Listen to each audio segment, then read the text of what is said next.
오늘 4월 19일 금요일이 되겠습니다. 그동안 우리가 전도서의 말씀을 가지고 함께 묵상하며 아침을 시작했었는데요. 이제 오늘부터는 히브리서의 말씀을 가지고 또 한동안 은혜 나누기를 소망합니다. 오늘은 그 중에서 히브리서 1장의 말씀 함께 나눕니다. 그 중에서 1장 1절부터 4절까지만 우리 함께 봉독할까요? 1장 1절부터 4절까지입니다. 옛적의 선지자들을 통하여 여러 부분과 여러 모양으로 우리 조상들에게 말씀하신 하나님이 이 모든 날 마지막에는 아들을 통하여 우리에게 말씀하셨으니 이 아들을 만유의 상속자로 세우시고 또 그로 말미암아 모든 세계를 지으셨느니라. 이는 하나님의 영광의 광채시요 그 본체의 형상이시라. 그의 능력의 말씀으로 만물을 붙드시며 죄를 정결하게 하는 일을 하시고 높은 곳에 계신 지극히 크신 이의 우편에 앉으셨느니라. 그가 천사보다 훨씬 뛰어남은 그들보다 더욱 아름다운 이름을 기업으로 얻으심이니. 아멘. 오늘 제목은 하나님께서 아들을 통해 말씀하셨다. 하나님께서 아들을 통해 말씀하셨다 하는 제목으로 함께 나눕니다. 중심 구절 2절입니다. 이 모든 날 마지막에는 아들을 통하여 우리에게 말씀하셨으니 이 아들을 만유의 상속자로 세우시고 또 그로 말미암아 모든 세계를 지으셨느니라. 오늘 여러분들이 이 2절에 있는 말씀을 보면서 느꼈던 것처럼 하나님의 그 아들 되시는 예수 그리스도가 굉장히 강조되고 있습니다. 1절에는 어떻게 됐습니까? 하나님께서 옛적에는 여러 선지자들을 통하여 또 이렇게 말씀하셨는데 이 마지막 때 이거 굉장히 중요한 표현입니다. 이 마지막 때 분위기가 좀 어떻습니까? 굉장히 좀 비장한 뭔가가 그냥 뭔가가 막 어떤 벌어질 것 같은 그런 분위기를 지금 느낄 수 있겠죠, 그죠? 그러면서 이 아들을 통하여 우리에게 말씀하시고 있다, 또 하셨고 또 앞으로도 하실 것이라는 것을 담고 있는 그런 흐름을 우리가 좀 볼 수 있어야겠습니다. 그러면서 이 하나님의 아들인 예수님이 누군가를 쭉 설명하는 내용이 이제 2절 중반부터 담겨 있습니다. 만유의 상속자 모든 세계가 그로 말미암아 지원받았고 그분은 하나님의 영광의 광채 본체의 형상 그분의 능력의 말씀으로 이 만물을 붙드시고 있고 죄를 정결하게 하고 그리고 지금은요 하나님 우편에 앉아 계신다라고 하는 겁니다. 여러분 이 내용을 보니까 어떻습니까? 복음서를 좀 읽는 것 같지 않아요? 그렇죠?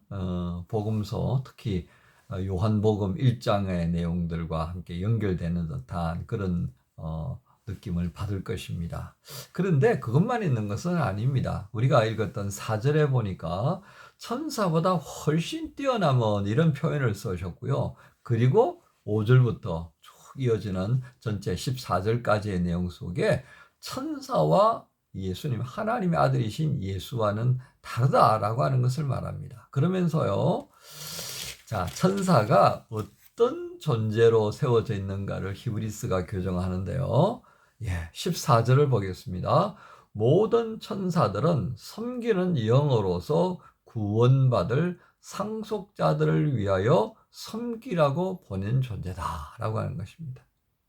자, 결국 천사는 어떤 거예요? 무슨 영광을 받고 이런 게 아니라 섬기는 영으로서 어떤 사람들을요, 구원받을 하나님의 예수님과 함께 상속자의 자리에 서게 될 그 구원받을 자들을 위하여서 섬기라고 보냄을 받았다라고 하는 것입니다.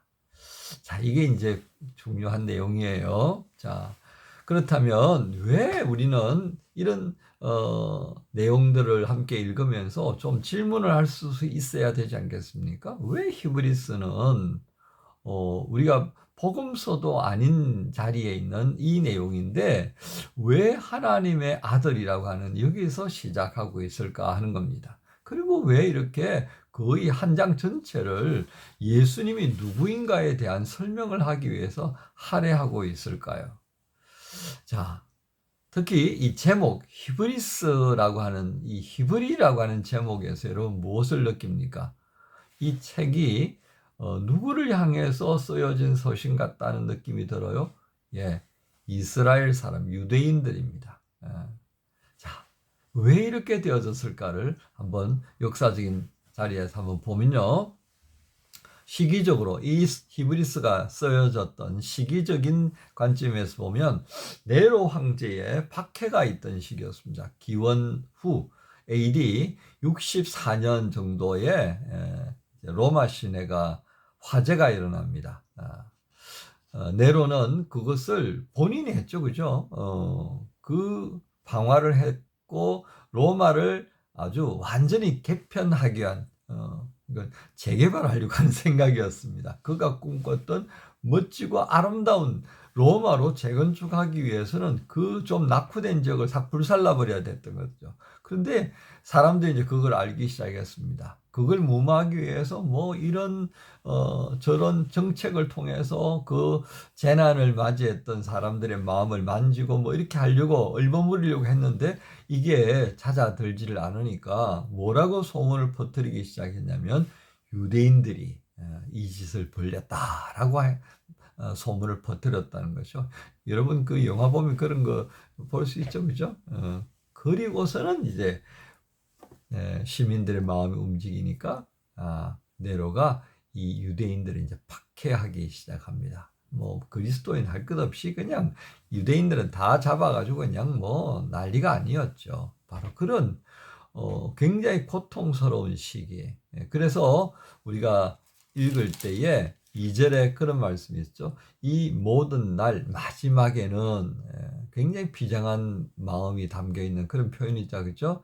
왜 그랬을 것 같습니까? 지금 이 시기가 마지막 때에 속한다는 겁니다. 왜?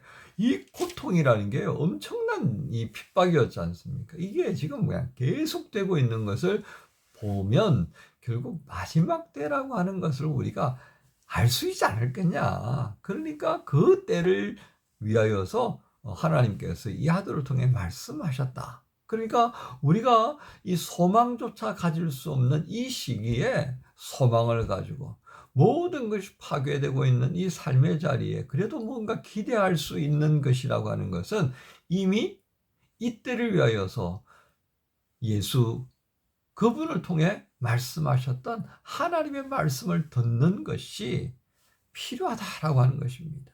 비빌 언덕은 우리에게 다른 게 아니라 바로 하나님께서 보내오신 바로 그분 아들의 입을 통해서 증거되어진 그 하나님의 말씀에 귀를 기울이는 거다라고 하는 것이 바로 이 히브리서의 핵심이었다라고 하는 것이 되겠습니다. 그러니까 그들을 향한 위로와 용기의 소망의 메시지가 바로 여기에 담겨 있다라고 하는 것입니다. 그러니까 우리가 이제 읽을 때 히브리서를 이제 어떤 내용으로 이 분위기가 만들어져 있고 어떤 내용으로 채워져 있는가를 이제 한번 짐작할 수 있겠다, 그죠?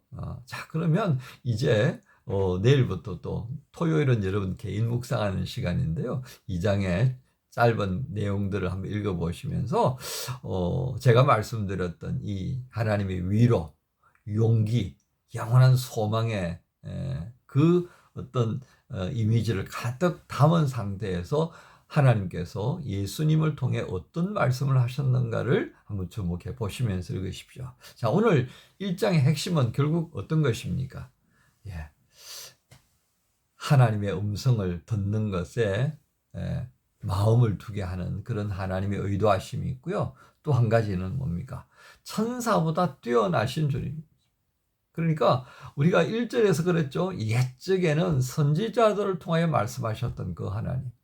그런데 하나님의 아들이신 바로 이분을 보내셔서 우리에게 말씀하셨다. 그러니까 예수님 어때요? 이전에 있었던 선지자들보다 뛰어나신 분, 그리고 또 지금 여러분들이 경험하고 있는 그 천사들의 어떤 움직임, 그것보다도 더 뛰어나신 분, 결국 가장 우리가 주목해야 될 분은 뭐예요?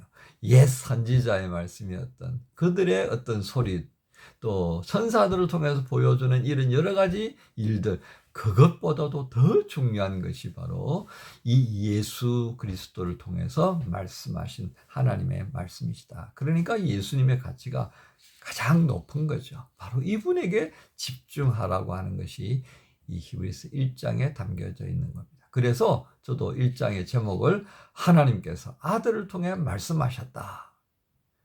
그런 하나님께서 아들을 통해 말씀하시는데 누구에게 귀를 기울이면 안 되겠습니까? 선지자에게 귀를 기울이면 돼요, 안 돼요? 안 되는 거죠. 그것은 옛 전통에 대한 부분에 있어서 분명히 선을 긋는 겁니다. 또 신앙생활 하면서 현상적인 것, 기이한 것들을 볼 수 있다, 그죠? 이 당시에도 천사 숭배라는 게 있었어요. 그거 아니다 이거죠. 그 천사를 숭배하는 것이 아니라 천사들은 우리를 섬기기 위해서 하나님께서 보내신 것이다 라고 하는 규정을 분명히 해주면서 우리는 천사들의 수종받을 사람들이야, 자부심을 가져야 된다, 그 말씀입니다. 우리가 가치가 있는 사람들이다 하는 거예요. 자, 그런 관점 안에서 히브리인들이 이 히브리스를 읽으면서 어떤 위로를 받았을까 생각해 보세요. 예. 자, 오늘 이 말씀 다시 한번 여러분 되새김질하십시다. 가장 중요한 것, 하나님께서는 바로 이 아들을 통해 말씀하셨다. 우리의 관심은 히브리인들의 관점에서 보면 우리의 관심은 선지자들도 아니다, 천사들도 아니다. 우리의 관심은 예수 그리스도여야 한다. 마찬가지로 오늘 우리 시대를 살아가면서요, 이것저것 신앙생활하면서요, 이것저것 뭐 눈에 보이고 귀에 들리고 마음에 다가오는 것들이 참 많습니다. 그 가운데는 뭐 긍정적인 거, 부정적인 거, 뭐 잡다스러운 거 정말 많습니다. 그럼에도 불구하고 우리가 똑바로 눈을 들어서 보아야 할 것이 있다면 무엇입니까? 출애굽에서 우리 배웠잖아요. 포커싱입니다. 주님께 눈을 맞추는 거예요. 주님의 다스림을 우리가 인정해 드리는 거죠. 그것을 다시 한번 점검하면서 이 금요일 아침 다시금 하나님이 아들을 통해서 말씀하시는 것을 귀 기울여 들을 수 있는 은혜를 주옵소서라는 마음으로 시작해 보십시다. 그리고 계속해서 히브리스를 통해서 말씀하시는 하나님의 음성 함께 듣고 나눌 수 있기를 소망합니다. 여러분 모두를 우리 주님 예수님의 이름으로 축복합니다. 주님 감사합니다. 이제부터 또 히브리스를 통해서 우리에게 주시는 은혜를 함께 누릴 수 있도록 초대해 주시니 감사합니다. 하나님의 아들이신 예수 그리스도를 통해서 이 어렵고 힘든 때에 어떻게 말씀을 주셨는지 히브리인들이, 유대인들이 귀 기울여 듣고자 했던 것처럼 이 시대를 향해서 말씀하셨던 그 하나님의 음성을 또한 우리도 들을 수 있게 해주시고, 그리고 그 은혜 안에서 우리의 삶을 또 한번 살피고 새롭게 하는 은혜를 누리게 해 주시옵소서. 감사합니다. 예수님의 이름으로 기도합니다. 아멘.